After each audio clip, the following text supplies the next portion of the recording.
So, what if happiness wasn't something you had to chase or achieve? What if it was more like a state you could just maintain?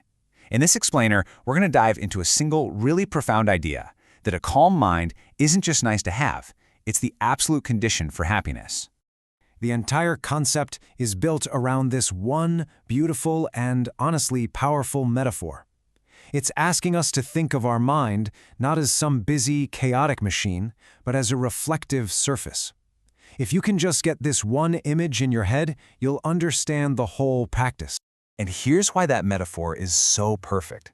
Think about it. A perfectly still lake reflects the world exactly as it is. The sky, the trees, everything's crystal clear.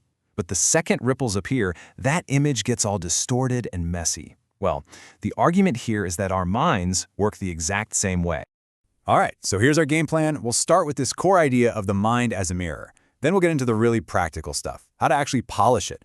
From there, we'll see how this totally redefines happiness, how it creates this positive ripple effect, and how it can, believe it or not, ultimately transform our character. Okay, Section 1, the mind's calm mirror. Let's really dig into why a calm mind isn't just a luxury, but the essential starting point for seeing anything clearly. So this all boils down to what we can call the calm mind principle. It's a pretty simple equation, really. The state of your mind dictates how you perceive reality. And this isn't just about feeling good, it's about the basic function of seeing things as they actually are. And the stakes here are really high. A disturbed, rippled mind doesn't just make you feel stressed out, it literally stops you from seeing the world clearly, from understanding other people accurately, and maybe the most important thing, from truly knowing yourself. So that brings us to Section 2, practice, polishing the mirror. If a calm mind is the goal, well, how do we get there? Let's look at the daily training for keeping that inner stillness. Now, a really great question comes up right about here. What about strong emotions? You know, righteous anger or deep, profound sadness? Are we just supposed to suppress all that stuff? Flatten out all the ripples? And the answer is so crucial. The goal is absolutely not to feel nothing. It's to feel those emotions without being completely swept away by them. The point isn't to get rid of the waves, but to get so good at surfing that you can always return to that calm surface. It's all about changing your relationship with your feelings, not trying to delete them. Okay, so if it's not about just pushing feelings down, what's the actual practice? How do we actively polish this mirror every single day?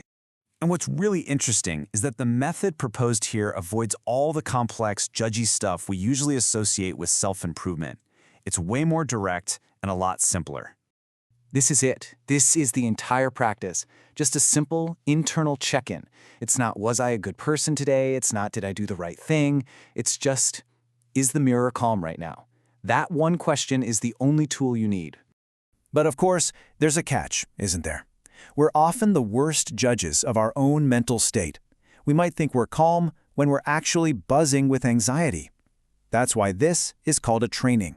The simple act of checking in every day, slowly but surely, makes your self-awareness more and more accurate. Okay, on to Section 3, happiness redefined. Because once you start this practice, your whole idea of what happiness even is starts to change. This is all about taking back control. This quote from the source material is, well, it's pretty radical. It redefines happiness completely. It's not about winning something or getting a promotion. It's just the sustained state of a peaceful mind. If your day was calm, you were happy. It's that direct. It's that simple. So let's just look at this contrast. We're usually taught that happiness depends on what happens to us, which basically makes us passengers in our own lives. This view flips that on its head. It says, no, happiness is the internal state. You're the pilot, not of what happens, but of your own mind. And that is an incredibly empowering idea.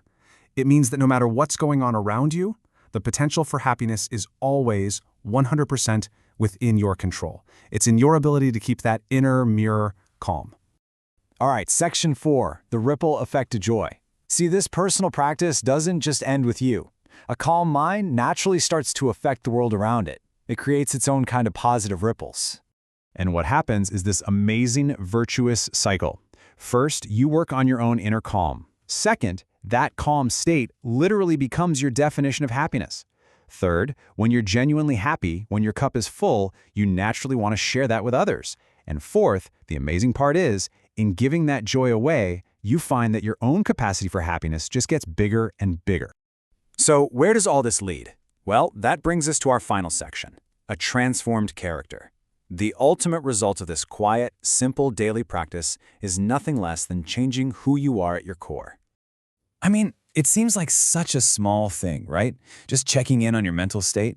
But the cumulative effect, doing it day after day, that's what builds towards something really, really profound. And this is the ultimate promise.